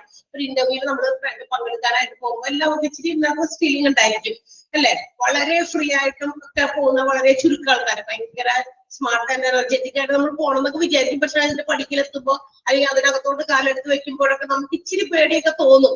പേടിയില്ലാത്തവരുണ്ടാവോ? ആർക്കെങ്കിലും ഉണ്ടാവോ അങ്ങനെ? ചിലപ്പോ ഒരു 100 പേരിൽ ഒരാളൊക്കെ 1% ആളുകളൊക്കെ അത്രയും ഫ്രീ മൈൻഡ് ആയിട്ട് അങ്ങോട്ട് കയറി പോകും. അതേസമയം എല്ലാവർക്കും ഈ ഒരു ഫീലിംഗ് ഉണ്ടാവും. അപ്പൊ എന്ത് ചെയ്യും, ആ ഇന്റർവ്യൂ ബോർഡിൽ ഇരിക്കുന്നവർ അല്ലെങ്കിൽ ഇന്റർവ്യൂവർ കുറച്ചൊന്ന് ഫ്രീ ആയിട്ടൊക്കെ പല കാര്യങ്ങളും ചോദിച്ച് മനസ്സിലാക്കും. ഇച്ചിരി ഫ്രീ ആവുമ്പോൾ നമ്മുടെ ആ ഒരു ടെൻഷനും ആ നെർവസ് ഫീലിംഗും ഒക്കെ നമുക്ക് ഇല്ലാണ്ടാക്കാൻ പറ്റും അല്ലെ. അതേസമയം ഈ ഒരു ഇന്റർവ്യൂവിൽ അതുണ്ടാവില്ല, നമ്മൾ പ്രതീക്ഷിച്ച് പോകാൻ പറ്റില്ല. ഇതൊരു അൺഫ്രണ്ട്ലി മാനറിലായിരിക്കും ഇവിടെ നമ്മളോട് ഇന്റർവ്യൂവർ ഇടപെടുക. എന്താണ് അവിടെ അൺഫ്രണ്ട്ലി മാനറിൽ പറയാനുള്ള കാരണം, ഈ മനഃപൂർവ്വം കുറെ ചോദ്യങ്ങളൊക്കെ നമ്മൾ ചോദിക്കും. നമ്മളെ ദേഷ്യപ്പെടുത്തുന്ന, നമ്മളെ വേദനിപ്പിക്കുന്ന, നമ്മളെ ഫ്രസ്ട്രേറ്റഡ് ആക്കുന്ന പല രീതിയിലുള്ള ചോദ്യങ്ങൾ തിരിച്ചുമറിച്ചിട്ട് ഈ ഇന്റർവ്യൂവിൽ ചോദിക്കും. ഇതിന്റെ പ്രധാനപ്പെട്ട കാരണം എന്താ? നീയൊക്കെ ഇവിടെ ജോലി ചെയ്യാൻ അർഹനല്ല, അല്ലെങ്കിൽ നിനക്ക് അർഹതയില്ല എന്ന് കാണിക്കാനല്ല, അല്ലെങ്കിൽ നമുക്ക് നമ്മളോടുള്ള എന്തോ വ്യക്തി വൈരാഗ്യം പോലെ നമ്മളോട് ചോദിക്കുന്നതുമല്ല. എന്താണ് അപ്പൊ അത്തരം സാഹചര്യം. അപ്പൊ നിങ്ങൾ വിചാരിച്ചോളാം, അങ്ങനെയുള്ള ചില ഇന്റർവ്യൂസ് കണ്ടക്ട് ചെയ്യുമ്പോൾ ഇതെന്തോ എന്നെ ഇഷ്ടപ്പെട്ടില്ല ആൾക്ക്, അല്ലെങ്കിൽ ഞാൻ ഇവിടെ ജോലി ചെയ്യുന്നതിൽ പുള്ളിക്ക് താല്പര്യമില്ലാഞ്ഞിട്ടാണ് അങ്ങനെ എന്നോട് വളരെ അൺഫ്രണ്ട്ലി ആയിട്ട് ചോദിക്കുന്നത്. അല്ല, it's A type of interview. അത് മനസ്സിലാക്കുക, ഇത് ഒരു തരം ഇന്റർവ്യൂ ആണ്, ആ ഒരു രീതിയാണ്. കാരണം അത്തരം സിറ്റുവേഷൻസിൽ ഹൗ വി വിൽ റിയാക്ട്, അത്തരം സന്ദർഭങ്ങളിൽ നമ്മളുടെ ബിഹേവിയർ, അപ്പൊ ഇന്റർവ്യൂവിന്റെ ഇത് ഫേസ് ചെയ്ത് നമ്മൾ ഇരിക്കുമ്പോൾ ദേഷ്യപ്പെടുത്തുന്ന രീതിയിൽ ചോദിക്കുമ്പോൾ നമ്മളുടെ മുഖം ചുളിയുന്നുണ്ടോ, നമുക്ക് ദേഷ്യം വരുന്നുണ്ടോ അല്ലെ, നമ്മൾ ഇറിറ്റേറ്റഡ് ആകുന്നുണ്ടോ, ഇത്തരം സ്ട്രെസ് സിറ്റുവേഷൻസിനെയൊക്കെ ക്രിയേറ്റ് ചെയ്തുകൊണ്ടാണ് ആ ഇന്റർവ്യൂവിൽ നമ്മൾ ചോദിക്കാം. അപ്പൊ ആ സമയത്ത് നമ്മൾ നമ്മളുടെ ടെമ്പറൊക്കെ ലോസ് ചെയ്ത് നമ്മൾ എന്താ പറയാ കൺഫ്യൂസ്ഡ് ആയി പേടിച്ച് അരണ്ടൊക്കെ ഇങ്ങനെ ഇരിക്കുന്നത് കാണും അവര്. അപ്പൊ അത്തരം സാഹചര്യങ്ങളെ നമുക്ക് എന്ത് ചെയ്യാൻ പറ്റുന്നില്ല, കൺട്രോൾ ചെയ്യാൻ പറ്റുന്നില്ല എന്നാണ് നമ്മളുടെ ആ ഒരു ഓരോ ആക്ഷൻസ് നമ്മുടെ മുഖത്ത് തെളിഞ്ഞു വരുന്ന ആ റിഫ്ലക്ഷൻസ് കാണുമ്പോൾ അവർക്ക് മനസ്സിലാകുക. അപ്പൊ ഈ ഇത്തരം സാഹചര്യങ്ങള് വരുമ്പോ എന്ത് ചെയ്യും, നീ ഇങ്ങനെയൊക്കെ ആക്ട് ചെയ്യുള്ളൂ അല്ലെങ്കിൽ ബിഹേവ് ചെയ്യുള്ളൂ, അതുകൊണ്ട് ആള് നമുക്ക് യോജിച്ച ആളല്ല. പക്ഷെ അതിനെയൊക്കെ വളരെ കൂളായിട്ട് അത് അവരുടെ ഒരു സ്റ്റൈൽ ഓഫ് ഇന്റർവ്യൂ ആണെന്ന് മനസ്സിലാക്കി എന്ത് ചെയ്യുക, അതിന് നമുക്ക് അറിയാവുന്ന രീതിയിലുള്ള ആൻസേഴ്സ് പ്രൊവൈഡ് ചെയ്യുക, നമ്മളുടെ രീതിയിൽ നമ്മൾ അതിനെ കൺട്രോൾ ചെയ്ത് ആ ഒരു ഇന്റർവ്യൂ പാസ്സാകാനായിട്ട് നോക്കുക. അതാണ് സ്ട്രെസ് ഇന്റർവ്യൂവിന്റെ പ്രത്യേകത. മനഃപൂർവ്വം ചെയ്യുന്നതാണ്, അല്ലാണ്ട് നമ്മളിവിടെ മുമ്പിൽ ഇരിക്കുന്ന ആളോട് വ്യക്തി വൈരാഗ്യമോ പൂർവ്വ വൈരാഗ്യമോ ഒന്നും ഉണ്ടായിട്ടല്ല അങ്ങനെ ചോദിക്കുന്നതെന്ന് മനസ്സിലാക്കുക. ഓക്കെ, ഇത്തരം സാഹചര്യം കാരണം ഇതൊക്കെ ചിലപ്പോ ഹോസ്പിറ്റൽസിലെ ജോലിക്ക് പോകുന്നവരോട് പ്രത്യേകം ചിലപ്പോൾ ഇങ്ങനെയുള്ള ഇന്റർവ്യൂസ് ആയിരിക്കും ചിലപ്പോൾ കണ്ടക്ട് ചെയ്യുക. ബിക്കോസ് നമുക്കറിയാം ഒരു ഹോസ്പിറ്റലിൽ വരുന്നത് അത്ര നല്ല രീതിയിലുള്ള ആളുകളല്ല, പേഷ്യൻസ് ആണ്, രോഗികളാണ്. രോഗികളെ പേഷ്യൻസിനെ നമ്മൾ കെയർ ചെയ്യുമ്പോൾ we should have most patience. നമുക്ക് എന്ത് വേണം, പരമാവധി നമ്മള് ക്ഷമയുടെ നെല്ലിപ്പലക എന്ന് പറയില്ലേ, അവിടെ വരെ നമുക്ക് പിടിച്ചിരുന്നു. ബിക്കോസ് അവരെങ്ങനെ റിയാക്ട് ചെയ്യും നമുക്കറിയില്ല. അവർക്ക് ദേഷ്യം വരും, അവരുടെ എന്താ പറയാ വേദനയും വിഷമമൊക്കെ കൊണ്ട് അവർക്ക് പെട്ടെന്ന് ദേഷ്യം വരും, അവർ പല രീതിയിലും പ്രതികരിക്കും നമ്മളോട്. അപ്പൊ അതിനെയൊക്കെ നമ്മൾ കൺട്രോൾ ചെയ്ത് അതിന് എന്താ പറയാ ഫേവറബിൾ ആകുന്ന രീതിയിൽ അതിനെയൊക്കെ തിരിച്ച് മനസ്സിലാക്കി തിരിച്ചൊക്കെ പോകണം. ആ സിറ്റുവേഷൻസ് നമ്മൾ എങ്ങനെ ഓവർകം ചെയ്യും എന്നൊക്കെ ടെസ്റ്റ് ചെയ്യുന്നതിന് കൂടി വേണ്ടിയിട്ടാണ് ഇത്തരം സ്ട്രെസ് ഇന്റർവ്യൂസ് കണ്ടക്ട് ചെയ്യുന്നത്. ക്ലിയർ ആയോ? സ്ട്രെസ് ഇന്റർവ്യൂ മനസ്സിലായോ? So these are the types of interviews. ഇന്റർവ്യൂവിന്റെ പല രീതികളാണ് നമ്മൾ പറഞ്ഞത്. Patterned or structured interview, non-directive free interview, action or depth interview, group or discussion interview, panel or board interview and stress interview. ഇത്രയും തരത്തിലുള്ള interviews ആണ് ആകെ ഉള്ളത്. ഓക്കെ, അതും ഒന്ന് അണ്ടർലൈൻ ചെയ്യാം കേട്ടോ. സ്ട്രെസ് ഇന്റർവ്യൂ അണ്ടർലൈൻ ചെയ്യാം. എല്ലാ ടൈപ്സും വളരെ ഇമ്പോർട്ടന്റ് ആണ്. ഓക്കെ, അപ്പൊ നമ്മള് റിക്രൂട്ട്മെന്റ്, സെലക്ഷൻ, ഇന്റർവ്യൂ ഇതൊക്കെ നമ്മൾ പഠിച്ചു കഴിഞ്ഞു. ഇനി നമുക്ക് കുറച്ച് കുഞ്ഞു ചില പോയിന്റ്സ് കൂടി പഠിക്കാനുണ്ട്. അടുത്തതാണ് പ്രൊമോഷൻ. ഓക്കെ, പ്രൊമോഷൻ ആണ്. എന്താ പ്രൊമോഷൻ എന്ന് കേട്ടിട്ടുണ്ടോ? ചെറിയ ചില ടേംസ് ആണ് കേട്ടോ നമുക്ക് പഠിക്കാനുള്ള. പ്രൊമോഷൻ എന്താ? പ്രൊമോഷൻ എന്ന് പറയുന്നത് it is the transfer of an employee from a job which pays more money and status. More money or some preferred status. അതായത് നമ്മളൊരു ജോലി ചെയ്തുകൊണ്ടിരിക്കുക, ആ ജോലിയിൽ നിന്നും കുറച്ചുകൂടി കാശ് കൂട്ടി കിട്ടുന്ന, കുറച്ചുകൂടി ഇൻകം കൂടുതൽ കിട്ടുന്ന, നമ്മളുടെ സ്റ്റാറ്റസിനെ ഒരു പടി കൂടി മുകളിലേക്ക് ഉയർത്തുന്ന രീതിയിലേക്കുള്ള ഒരു എംപ്ലോയിയുടെ മാറ്റം, അതിനെയാണ് നമ്മൾ പ്രൊമോഷൻ എന്ന് വിളിക്കുക. ഇപ്പൊ കാഷ്യർ ആയിട്ടിരുന്ന ആളുകള് എന്താ പറയാ മാനേജ്മെന്റിലേക്ക് മാറുക എന്ന് വെച്ചാൽ കാഷ്യർ ആയിരുന്നു, പക്ഷെ ആളെ അവിടെ നിന്ന് കുറച്ചും കൂടി കാഷ്യറിന് കൊടുക്കുന്ന സാലറിനേക്കാളും കുറച്ചുകൂടി കൂടുതൽ സാലറി കിട്ടുന്ന, ഞാൻ നേരത്തെ കാഷ്യർ ആയിരുന്നു, ഇപ്പൊ ഞാൻ മാനേജ്മെന്റിലാണ്, മാനേജറാണ്. ആ മാനേജർ എന്ന പദവിയിലേക്ക് ഉയരുക, പദവി കൂടി, നമ്മുടെ സ്റ്റാറ്റസ് മാറി അല്ലെ. നേരത്തെ ഞാൻ പിയൂണായിട്ടാണ് വർക്ക് ചെയ്തിരുന്നത്, ഇപ്പൊ ഞാൻ അവിടുത്തെ ക്ലർക്കാണ്. അപ്പൊ പിയൂൺ പദവിയിൽ നിന്നും ക്ലർക്ക് പോസ്റ്റിലേക്ക് മാറി. That means it's a promotion. അത് നമുക്ക് എന്താ കൊണ്ടുവരാം, നമ്മുടെ ഇൻകം വർദ്ധിക്കും.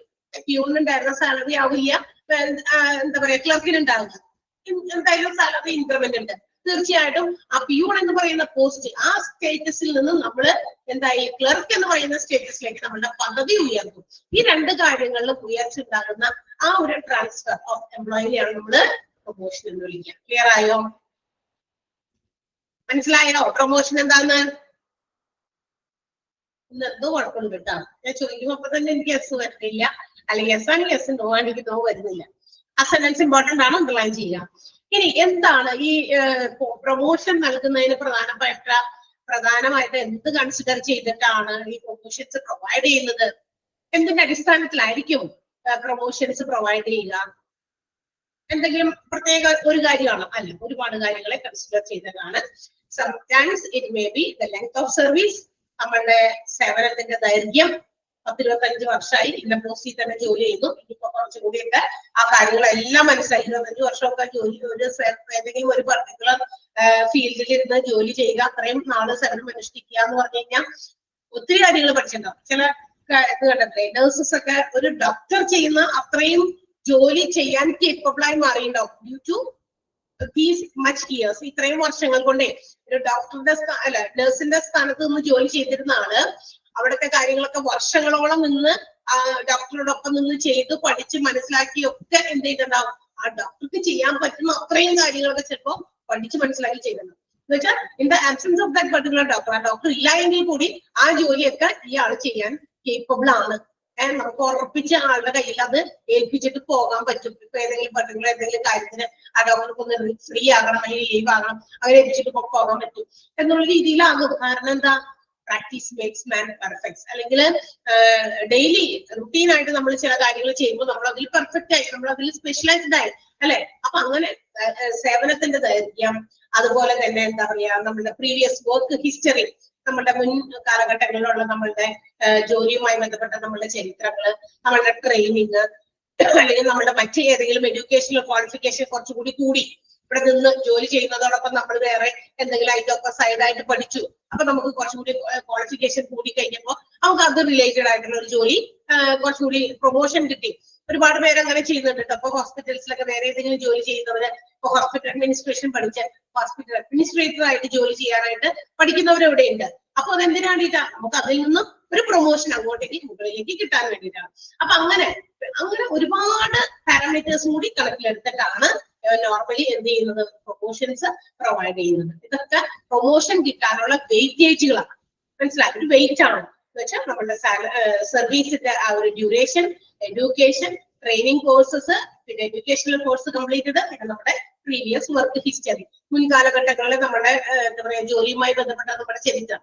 ചില ആളുകളൊക്കെ എന്താ പറയാ ഇത്രയും കാലഘട്ടമൊക്കെ ജോലി ചെയ്ത് വളരെ നല്ല രീതിയിലുള്ള സേവനം കാഴ്ചവെച്ചവർക്കൊക്കെ ഇതുപോലെ പ്രൊമോഷന് അർഹതയുണ്ട്. ചില കുറെ ആൾക്കാർ ജോലി ചെയ്യുന്നുണ്ട് 10-30 വർഷമൊക്കെ, പക്ഷെ അതിനകത്ത് കൂടുതലും എന്താ പറയാ അഴിമതി, ചീറ്റിങ്, വഞ്ചന അല്ലെ, ഇങ്ങനെയുള്ള കാര്യങ്ങളൊക്കെ ചെയ്യുമ്പോൾ അർഹതയുണ്ടെങ്കിൽ കൂടി മറ്റെല്ലാ കാര്യവും ഉണ്ട്. പക്ഷെ ഇങ്ങനെയുള്ള ചില ബാഡ് ഹിസ്റ്ററി ഒക്കെ ഉണ്ടെങ്കിൽ അങ്ങനെയുള്ളവർക്ക് മറ്റേത് പോസിറ്റീവ്സ് ഉണ്ടായാലും ചിലപ്പോൾ അവരുടെ പ്രൊമോഷന് ഈ പറയുന്ന കാര്യം ഒരു തടസ്സമായിരുന്നു. അപ്പൊ അങ്ങനെയുള്ളവരെ പ്രൊമോട്ട് ചെയ്യാൻ പറ്റില്ല. ക്ലിയർ ആയോ? മനസ്സിലായോ? പ്രൊമോഷൻ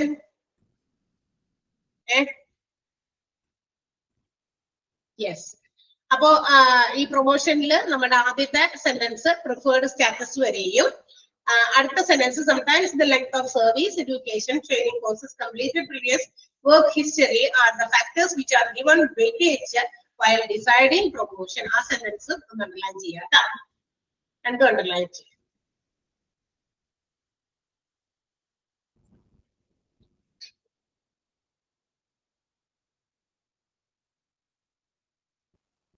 യെസ്, അടുത്തത് പറയട്ടെ, ഡിമോഷൻ. പ്രൊമോഷൻ പറയുന്നത് പോലെ തന്നെയുള്ള സാധനമാണ് ഡിമോഷൻ. പ്രൊമോഷന്റെ ഓപ്പോസിറ്റ് ആണ് demotion. Promotion opposite demotion. Okay, എന്താണ് അപ്പൊ ഡിമോഷൻ? നേരത്തെ പറഞ്ഞു നമ്മള് നമ്മുടെ സാലറിയിലുള്ള ഇൻക്രിമെന്റ്, നമ്മളുടെ പ്രിഫേർഡ് സ്റ്റാറ്റസ്, കുറച്ചുകൂടി നമ്മുടെ സ്റ്റാറ്റസ് ഉയരാനുള്ള ഒരു കാര്യം, ഇതൊക്കെയാണ് പ്രൊമോഷൻ എങ്കിൽ ഇതിന്റെയൊക്കെ ജസ്റ്റ് ഓപ്പോസിറ്റ് ആണ് lowering down of our status. നമ്മുടെ നിലവിലുള്ള സ്റ്റാറ്റസിൽ നിന്ന് നമ്മളെ താഴേക്ക് തള്ളിയിടുക. നമ്മുടെ സാലറിയും നമ്മുടെ റെസ്പോൺസിബിലിറ്റീസും അതുപോലെ തന്നെ നമ്മുടെ ഡ്യൂട്ടീസും ഒക്കെ കുറയുക, ഒക്കെ കുറയ്ക്കുക. സാലറി കുറയും, ഒബ്വിയസ്ലി നമുക്കറിയാലോ. നമ്മളുടെ നേരത്തെയുള്ള സ്റ്റേറ്റസിൽ നിന്ന് നമ്മളെ താഴേക്ക് തള്ളിയിടുമ്പോൾ എന്തായി, ആ താഴത്തുള്ള സാലറിയുടെ ഇത് കിട്ടുള്ളൂ. നമ്മൾ നേരത്തെ ഒരു കാഷ്യർ ആയിരുന്നു, അവിടെ എന്തെങ്കിലും ചീറ്റിങ്ങോ മറ്റു കാര്യങ്ങളൊക്കെ എന്തെങ്കിലുമൊക്കെ ചെയ്തു, അൺട്രസ്റ്റി ആയിട്ടുള്ള അൺഫെയ്ത്ത്ഫുൾ ആയിട്ടുള്ള ചില കാര്യങ്ങളൊക്കെ ചെയ്തതിന്റെ ഫലമായിട്ട് അത് ഒരു പ്രാവശ്യമല്ല, 2-3 പ്രാവശ്യമല്ല, ഒരുപാട് വാർണിംഗ്സ് മറ്റുമൊക്കെ കിട്ടിയിട്ടും സിമിലർലി ഈ കാര്യമൊക്കെ തന്നെ ചെയ്തുകൊണ്ടിരിക്കുമ്പോൾ തീർച്ചയായിട്ടും മാനേജ്മെന്റിന് ഇത്തരം ഡിസിഷൻസിലേക്ക് പോകേണ്ടി വരും അല്ലെ. അപ്പൊ അവരെ ആ സ്റ്റാറ്റസിൽ നിന്ന് താഴേക്ക് വല്ല പിയൂൺ പോസ്റ്റിലേക്കും ഒക്കെ തള്ളിയിടും. ഓക്കെ, അപ്പൊ പിയൂണിന്റെ സാലറി കിട്ടും ആണല്ലോ, അവരുടെ സാലറി കുറയും. അതോടൊപ്പം തന്നെ അത്രയും ഡ്യൂട്ടിയും റെസ്പോൺസിബിലിറ്റിയും ഉത്തരവാദിത്തമൊന്നുമില്ല. കാഷ്യർ ആകുമ്പോൾ ഒരു വലിയ റെസ്പോൺസിബിലിറ്റി ഉത്തരവാദിത്തം ഉണ്ട്, ഫിനാൻഷ്യൽ ആയിട്ടുള്ള കാര്യങ്ങളാണ് ഹാൻഡിൽ ചെയ്യുന്നത്. അപ്പൊ ഉത്തരവാദിത്വവും മറ്റു കാര്യങ്ങളും ഒക്കെ ഒത്തിരി കൂടുതലാണ്. പക്ഷെ ഇവിടെ പിയൂണാണ്, പിയൂണിന്റെ ജോലി ചെയ്താൽ മതിയല്ലോ അല്ലെ. അപ്പൊ ഇങ്ങനെയുള്ള കാര്യങ്ങളെല്ലാം കിട്ടുന്ന അല്ലെങ്കിൽ ഇതിലേക്കൊക്കെ താഴേക്ക് തന്റെ സ്റ്റേറ്റസ് ഒക്കെ പോകുന്ന രീതിയിലുള്ളതിനെയാണ് നമ്മള് ഡിമോഷൻ എന്ന് വിളിക്കുക. ഇത് എന്തിനു വേണ്ടിയിട്ടാണ് ഇങ്ങനെ ഡിമോഷൻ ചെയ്യുന്നത്? ഒരുപാട് ഇതുപോലെയുള്ള തെറ്റുകളോ അല്ലെങ്കിൽ മാനേജ്മെന്റിനും ഓർഗനൈസേഷനും എഗെയിൻസ്റ്റ് ആയിട്ട് എന്തെങ്കിലും പെരുമാറുകയോ ഒക്കെ ചെയ്യുമ്പോഴാണ് തീർച്ചയായിട്ടും ഈ ഡിമോഷൻസ് പ്രൊവൈഡ് ചെയ്യുന്നത്. ഇത് എന്തിനു വേണ്ടിയിട്ടാണ് പറയുന്നത്? ഇത് ആ ആളെ, അതായത് ആ ഡിമോട്ടഡ് ആകുന്ന എംപ്ലോയിനെ കൂടുതൽ എന്താ പറയാ വിജിലന്റ് ആക്കാനും മറ്റുള്ള എംപ്ലോയീസിന് കൂടുതൽ കരുതലോടെ ഇരിക്കാനും കൂടി വേണ്ടിയിട്ടാണ്. നമ്മൾക്കും ഇതുപോലെയുള്ള കാര്യങ്ങളൊക്കെ എന്തെങ്കിലുമൊക്കെ വന്നു കഴിഞ്ഞാൽ നമ്മളെയും ഇങ്ങനെ ഡിമോട്ട് ചെയ്യും എന്നുള്ള ആ ഒരു ബോധ്യം മറ്റുള്ളവർക്കും എംപ്ലോയീസിന് കൊടുക്കാനും ആ കിട്ടിയ എംപ്ലോയിക്ക് കൂടുതൽ വിജിലന്റ് ആകാനും ഒക്കെ വേണ്ടി തന്നെയാണ് ഞാൻ ചെയ്യുന്നത്. അല്ലെങ്കിൽ എന്താ, ഇപ്പോഴും ആൾ ആ സ്ഥാനത്ത് തന്നെ ഇരുന്ന് ജോലി ചെയ്യുന്നു, എന്തൊക്കെ തെറ്റ് കാണിക്കുന്നു, എന്തൊക്കെ ചീത്ത പ്രവർത്തികൾ ചെയ്യുന്നു, അതൊക്കെ ആൾ ചെയ്യുന്നുണ്ട്. പക്ഷെ still he's doing his responsibilities and duties in that particular area. ആ ഒരു ഫീൽഡിൽ തന്നെ നിന്ന് ജോലി ചെയ്യുകയാണെങ്കിൽ പിന്നെ എന്താ അർത്ഥമുണ്ട്? കുറെ എന്തെങ്കിലും വേറെ എന്തെങ്കിലും ശിക്ഷ കൊടുത്താൽ മാത്രം മതിയോ? അങ്ങനത്തെ ശിക്ഷകൾ മാത്രം കൊടുക്കുമ്പോൾ ആള് അത് കഴിയുമ്പോൾ കുറച്ച് കഴിയുമ്പോൾ വീണ്ടും അത് തന്നെ ചെയ്യും. അപ്പൊ ഇതുപോലുള്ള ഡിവോഷൻസ് കൊടുക്കുമ്പോൾ കുറച്ചുകൂടി ആൾക്ക് എന്താ പറയാ ഒരു ഇതുണ്ടാവും. കാരണം നമ്മുടെ ഇൻകം കുറയുന്നു, മറ്റു പല കാര്യങ്ങളും നമ്മളുടെ താറുമാറാകും, അങ്ങനെയുള്ള ബോധ്യമൊക്കെ വരും. കുറച്ചുകൂടി ആള് അലേർട്ടായിട്ട് ഇരിക്കാനുള്ള ശ്രമം നടത്തും. ഓക്കെ, അതുപോലെ മറ്റുള്ളവർ. അപ്പൊ ഡിമോഷൻ മനസ്സിലായോ? ഡിമോഷൻസ് ഫുൾ അണ്ടർലൈൻ ചെയ്യണം കേട്ടോ.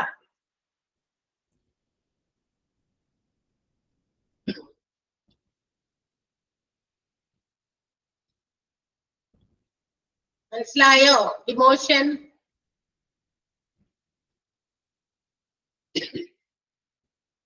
Okay, yes. അടുത്തത് ട്രാൻസ്ഫർ ആണ്. ട്രാൻസ്ഫർ കേട്ടോ? ട്രാൻസ്ഫർ പ്രൊമോഷനും ട്രാൻസ്ഫറും ഒന്നല്ല. ട്രാൻസ്ഫർ എന്ന് പറയുന്നത് ഇറ്റ്സ് ദ ലാറ്ററൽ മൂവ്മെന്റ് അല്ലെങ്കിൽ horizontal movement from of an employee from one job, one section or one department to another. അങ്ങനെ സെയിം പ്ലേസിലോ മറ്റു പ്ലേസസിലോ ഒക്കെ ഒരു വ്യക്തി, ഒരു എംപ്ലോയിനെ ഒരു ഹൊറിസോണ്ടൽ മൂവ്മെന്റ് ആണ്. ഹൊറിസോണ്ടൽ എന്ന് പറഞ്ഞാൽ, ഹൊറിസോണ്ടൽ എന്ന് പറഞ്ഞാൽ ഇങ്ങനെ നേരെ ഇവിടെ ഇരുന്നിരുന്ന എംപ്ലോയിനെ ഇങ്ങനെ നേരെ മാറ്റുന്നു. അതായത് എന്താ പറയാ, മുകളിലേക്കോ താഴേക്കോ ഒന്നും പോകുന്നില്ല. മുകളിലേക്ക് പോയ പ്രൊമോഷനായി, താഴേക്ക് പോയ എന്തായാലും ഡിമോഷനായി. അതല്ല, ഹൊറിസോണ്ടൽ മൂവ്മെന്റ് ആണ്, ലാറ്ററൽ മൂവ്മെന്റ് ആണ്. ഇങ്ങനെ നേരെ തന്നെ മാറ്റുന്നു. ചിലപ്പോൾ ഇവിടെ നിന്ന് മാറ്റി അതേ ഓർഗനൈസേഷനിൽ വേറെ ഏതെങ്കിലും ഡിപ്പാർട്ട്മെന്റിൽ വേറെ ഏതെങ്കിലും സെക്ഷനിൽ ഇടുക. That means there will be no increase in the salary or anything else. മറ്റ് സാലറിയിലുള്ള വർദ്ധനവോ അങ്ങനെയൊന്നും ഉണ്ടായില്ല. റെസ്പോൺസിബിലിറ്റി, ഡ്യൂട്ടി ഒക്കെ നേരത്തെ പോലെ തന്നെ സെയിം, വേറെ ഒരു മാറ്റമില്ല. ഒരു സ്ഥലത്ത് നിന്ന് ഇങ്ങോട്ട് മാറ്റുക, അല്ലെങ്കിൽ ഒരു ഏതെങ്കിലും പർട്ടിക്കുലർ പ്ലേസിൽ നിന്ന് വേറെ പ്ലേസിലേക്ക് മാറ്റുക. ട്രാൻസ്ഫർ ചെയ്തല്ലേ? എറണാകുളം ജില്ലയിൽ ജോലി ചെയ്തിരുന്ന അവിടെ നിന്ന് അതിന്റെ തന്നെ വേറെ ബ്രാഞ്ച് തൃശ്ശൂർ ജില്ലയ്ക്ക് വേണ്ടി അവിടേക്ക് മാറ്റുക. ട്രാൻസ്ഫർ കിട്ടാണ്ട് അടുത്ത വർഷം എനിക്ക് ട്രാൻസ്ഫർ കിട്ടും എന്നൊക്കെ നമ്മൾ പറയുന്നത് കേട്ടിട്ടുണ്ടല്ലോ ആൾക്കാരൊക്കെ. നമ്മുടെ വീടുകളിലും അതുപോലെയൊക്കെ ട്രാൻസ്ഫർ കിട്ടിയവരൊക്കെ ജോലിക്കാരൊക്കെ ഉണ്ടായിരിക്കും. അത് തന്നെ, അത്രേ ഉള്ളൂ. അപ്പോ അത് പ്രൊമോഷനും അല്ല ഡിമോഷനും അല്ല, ജോബ് സ്റ്റാറ്റസിലൊന്നും നോ ചേഞ്ച്, ഒരു ഇതുമില്ല. ഒരു മൂവ്മെന്റ് ആണ്, ഒരു ജോബിൽ നിന്ന് മറ്റൊരു ജോബിലേക്ക് അല്ലെങ്കിൽ ഒരു പ്ലേസിൽ നിന്ന് മറ്റൊരു പ്ലേസിലേക്കുള്ള മൂവ്മെന്റ് മാത്രമാണ് ട്രാൻസ്ഫർ എന്ന് പറയുന്നത്. അപ്പോ എന്തിനായിരിക്കും ഇതുപോലെ ട്രാൻസ്ഫർ കൊടുക്കുക? പല കാരണങ്ങളുണ്ട്. ചില ആളുകൾക്ക് വരാനുള്ള ബുദ്ധിമുട്ടുകളുണ്ട്, അവർക്ക് ഫേവറബിൾ ആയിട്ടുള്ള ഒരു സ്ഥലത്തേക്ക് മാറ്റം കൊടുക്കും. പിന്നെ ചില സമയത്ത് എന്താ പറയാ, ഒരു നല്ല അഫക്റ്റഡ് ആയിട്ടുള്ള നല്ല ഒരു ടീം ഉണ്ടാക്കിയെടുക്കാൻ വേണ്ടിയിട്ടും കൊടുക്കാറുണ്ട്. ഇപ്പൊ ഇവിടെ ഒരു ഓർഗനൈസേഷൻ, ഇവിടുത്തെ ടീച്ചേഴ്സിന്റെ ടീം അതിലേക്ക് ഒരു വേറെ ഏതെങ്കിലും ഒരു ഡിപ്പാർട്ട്മെന്റിൽ നിന്ന് നമുക്ക് PRS അവിടെ വേണ്ടി, അപ്പൊ ഈ ഒരു ടീച്ചേഴ്സിന്റെ ടീമിനെ ഒന്നുകൂടി ബിൽഡപ്പ് ചെയ്യാൻ, ഒന്നുകൂടി സ്ട്രോങ് ആക്കാനൊക്കെ വേണ്ടിയിട്ട് വേറെ ഏതെങ്കിലും ഡിപ്പാർട്ട്മെന്റിൽ നിന്ന് ഒരാളെ ഇങ്ങോട്ടേക്ക് ഇടുക. മനസ്സിലായി? അവിടെ ജോബ് ഇതിനകത്തൊന്നും വ്യത്യാസമൊന്നുമില്ല. അപ്പൊ ആളെ ഇങ്ങോട്ടേക്ക് ഇടുക. അപ്പൊ ആ ടീം ഒന്നുകൂടി സ്ട്രോങ് ആക്കാൻ വേണ്ടിയിട്ടാണ് ട്രാൻസ്ഫേഴ്സ് ഒക്കെ ചെയ്യുന്നത്. അത്രേ ഉള്ളൂ. ക്ലിയർ ആയോ? മനസ്സിലായോ? അപ്പൊ ട്രാൻസ്ഫർ എന്നുള്ളത് അണ്ടർലൈൻ ചെയ്യാം. Transfer is A horizontal or lateral movement of an employee from one job, section, department or position to the same or another place where his salary, status and responsibilities are same. അത്രയും വരെ underline ചെയ്യാം കേട്ടോ. ആദ്യത്തെ sentence big sentence ആണ്, പക്ഷെ അത് full underline ചെയ്യാം. അടുത്തത് സെപ്പറേഷൻസ് ആണ്. ഇതൊക്കെ സിമ്പിൾ ആണ് കേട്ടോ. ഞങ്ങൾക്ക് വെറുതെ 1-2 പ്രാവശ്യം ഞാൻ പറയുമ്പോൾ തന്നെ നിങ്ങളുടെ മനസ്സിൽ പതിയും. പിന്നെ നിങ്ങൾക്ക് ഇപ്പൊ ഇന്റർവ്യൂ തുടങ്ങി ഇങ്ങോട്ടേക്കൊക്കെ സിമ്പിൾ ആണ്. 1-2 പ്രാവശ്യം വായിച്ചു നോക്കിയാൽ മാത്രം മതി. ഓക്കെ, അപ്പൊ ഇതൊക്കെ വായിച്ചിട്ട് നമുക്ക് അടുത്തത് എന്ത് കാണാം? വെനസ്ഡേ കാണാം. ഓക്കെ.